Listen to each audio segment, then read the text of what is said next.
I take this opportunity to welcome you to Mgahinga Gorilla National Park, and I would like to let you know that Mgahinga is one of the unique places, unique conservation areas that we have in Uganda. Mgahinga is part of the Virunga conservation area, meaning that it is one stretch of the forest that extends to Democratic Republic of Congo and Rwanda. And Mgahinga is made up of 3 mountains. We have Mountain Muhabura, we have Gahinga, and we have Sabini. We have a lot of activities in Mgahinga that are very interesting to our visitors. One of them is mountain hiking to the top of these mountains.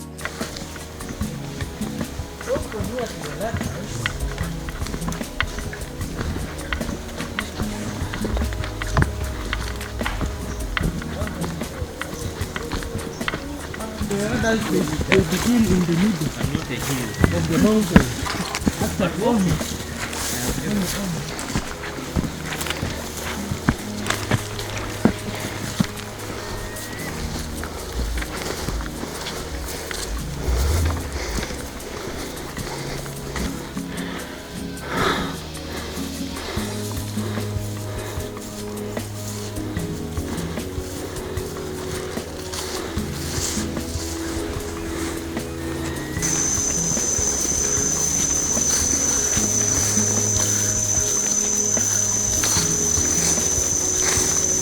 Mount Muhavura is the 3rd tallest mountain in Uganda, and standing at an altitude of 4,127 meters, and shared by Rwanda and Uganda when you make it on the top. Mount Muhavura basically means a guide.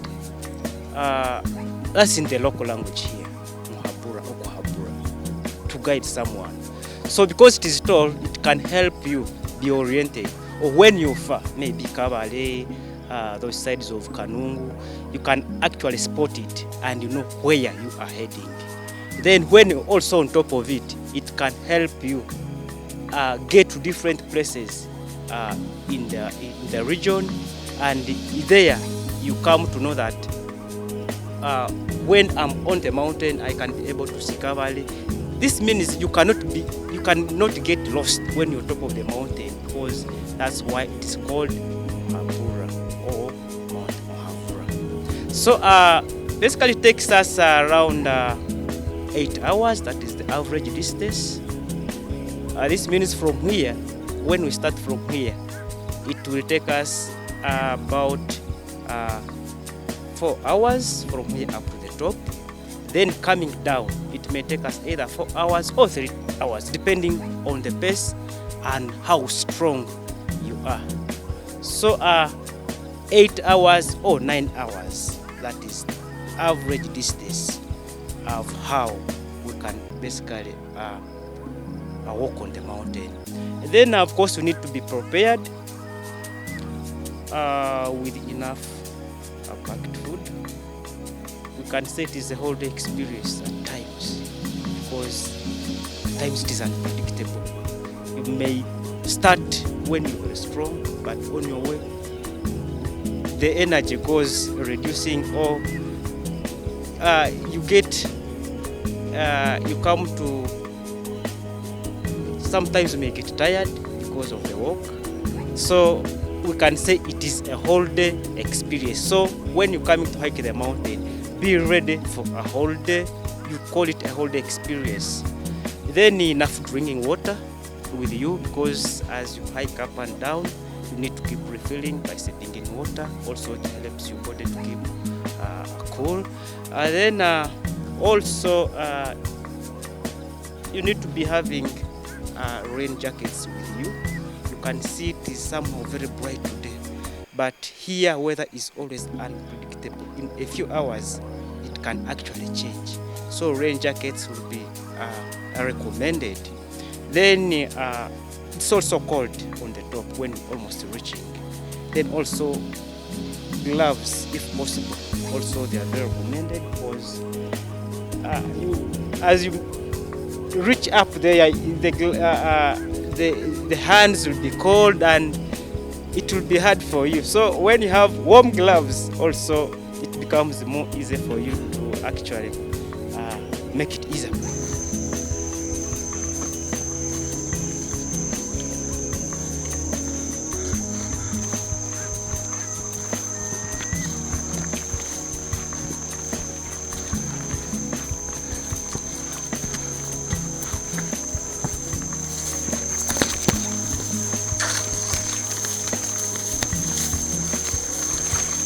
And here you can see it is more open.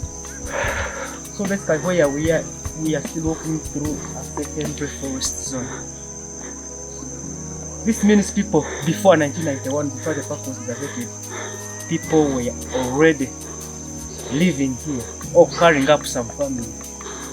But when they thought that the park should be gazetted as a national park, they already were taken for other things so that they create more space for wildlife. So as you go more up, now we shall get to now the forest that is dominated by wood. The most unique wildlife here, I can say, you can see the beautiful trees. Like you can see the hygienia, these big trees, and they make the forest more beautiful. And then we have also animals. We have the bushbacks, those are antelopes. We have the black-fronted duikers, also they are type of antelopes. And we may happen to see those ones more up because they have got adopted the conditions up close to the top. But with the nature times you can't predict. I may say we shall see them and we happen not to see them. So I think we are 2,400 meters around there. So this means from the beginning we have not yet reached the middle. But if you to see from the beginning up to the top, this means we shall have an altitude gain of about 1,700 meters that we need to hike from the beginning up to the top. Because you get to the top altitude, then you deduct from where you have already started. Then you get the altitude, the meters or the altitude gain.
We are done with the secondary forest zone, starting from where we began from.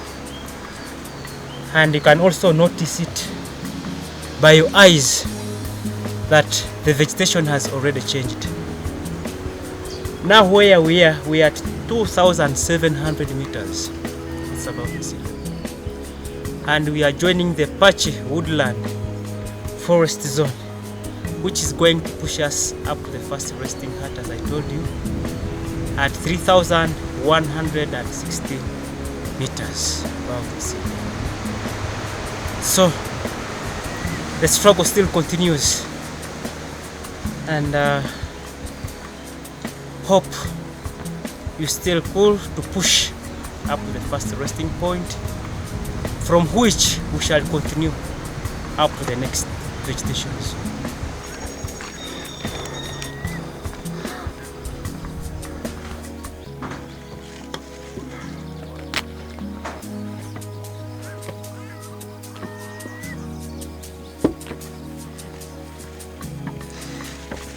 Here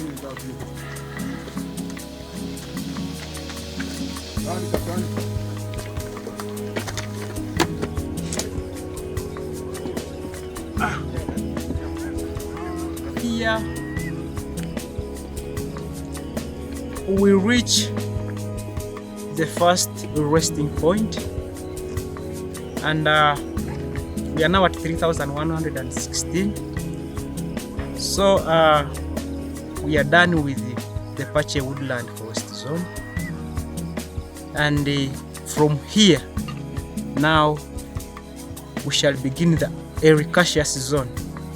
It is dominated by the ericaceous, a kind of trees, and they are a bit more short. I can say we have been moving in a forest, more of the forest, but here it is more open because of the nature of the vegetation. The conditions can't allow the vegetation to grow more higher because it is rocky, and the altitude of course can't allow it. So that's the ericaceous zone that we are going to go through up to another zone, the giant tree senecious and the giant lobelia zone, which is going to push us up the next resting point at 3,855 meters above the sea level. So here we need to have a break for water in case you're feeling hungry and you need to have a snack. You can have it here before we continue to the next step. Then if the weather is very clear, you are able to see Mount Sabinyo, as you're already seeing it, that is really very clear. The three tops can be visible very well as you're observing. Then also you're able to see the border town of Uganda and Congo. That's Bunagana, that town you're observing. It's Bunagana, it's a border town. And actually you can see even the border stretch from Mount Sabinyo up to the town. You can see all that ridge. So extending to the other side, all those hills and those homesteads you're seeing are on the Congo side extreme. And then on the other side also you can be able to see Lake Mutanda, Lake Mulehe and Soro town. And even you're able to see the Bwindi Impenetrable Forest or the Bwindi Impenetrable National Park. Then if the weather is very clear, is very bright, you can easily see far part of actually Lake Edward and Lake George if the weather is so very bright. But now it is so misty that you cannot observe, but if the weather is so bright, you are able to see far. That's why I told you that the mountain can orient you. It tells you how far you are, and if you far, then you can also focus and see where you are heading or where the mountain is situated.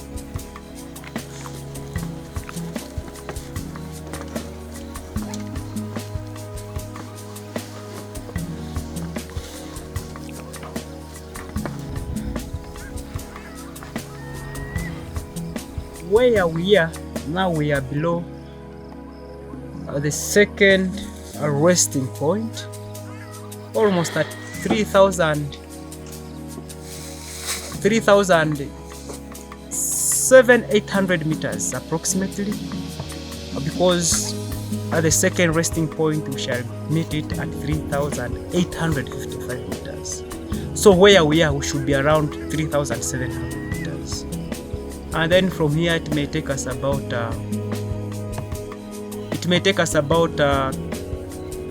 hours averagely, or 1.5 hours from here to reach the top. So we still have all those. Since now have started now climbing on the ladders, I hope it might be less than that, because now it is becoming more easier than when walking on a bare ground. Since the ground will be slippery, will be watery, but this now it is ladders. Now we are going to save more time, and we think that the whole trip, because of these ones, the ladders that have been put up, we may save like an hour or 1.5 hours for the whole trip. So it is going to be more and more easier. And now the vegetation also changes.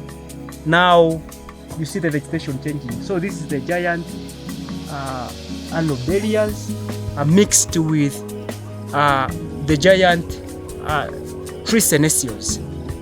So these one are going to push us up to the second resting point. Now we are going to join the subalpine until we make it to the top.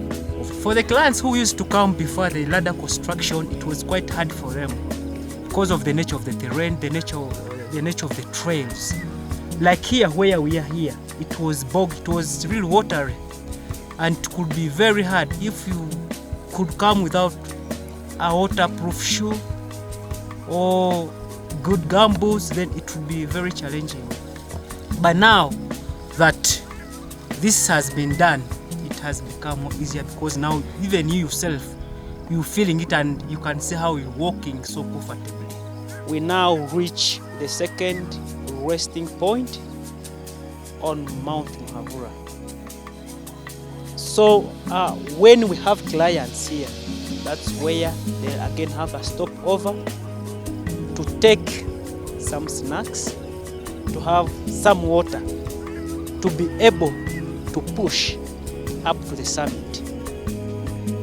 We are now at an altitude of 3,855 meters. This means we are remaining with a difference of only 272 meters now remaining to make it to the top. If the weather is actually very clear here, you're able to have the beautiful scenery of Mount Gahinga. You can actually have a look at that crater swamp that is on top. Because remember, we are on top of Mount Gahinga and Sabinho. So you can now experience that high altitude, and you're able to see that swamp that is on top of the mountain. Again, you can see the homesteads on the Rwanda side below Mount Gahinga and Mount Sabinho. And then also what makes here more beautiful is actually the vegetation that is here on the mountain. If you look up, you can see the spectacular vegetation, especially the tree senecios and the giant lobelia. They look beautiful. And on the lower side, you're also able to look at the towns of Kisoro. Then you can also have a clear view of Lake Mutanda, then other towns, then the other hills of the Bwindi Penetrable National Park, as I told you in the morning, and on the other side of the Congo side. The weather is unpredictable, because at times when we came, it was somehow clear, but you can see it's becoming dark. So I can say weather on the mountain is always unpredictable. It can be clear, and in a few minutes, again, the mist covers. So it is bright and dark on the mountain. But like on good days, when you time those months that always have sunshine, then you find that always the mountain is always bright. From here, averagely it takes 1 hour from here to the top. It's 1 hour. We shall be done in 1 hour, or even less than that, depending on how the pace is and how strong you would be. But averagely we can say 1 hour from here we are done. There is an international border on the top of the mountain, so I'll get to Rwanda without any visa when you're on the mountain. I can say half of the top will be in Rwanda, then half will be actually in Uganda. That's why even Rwanda, they hike it on the other side. So at times we do meet them on the top. And of course there is water. There is a crater lake on the top. So also that makes it very unique, because a few mountains in Uganda have got this water on the top. So actually it's a special mountain because of the crater lake that is on top. So those are the two special things that you're likely to meet on the top of the mountain: an international border and then a crater lake that is on the top.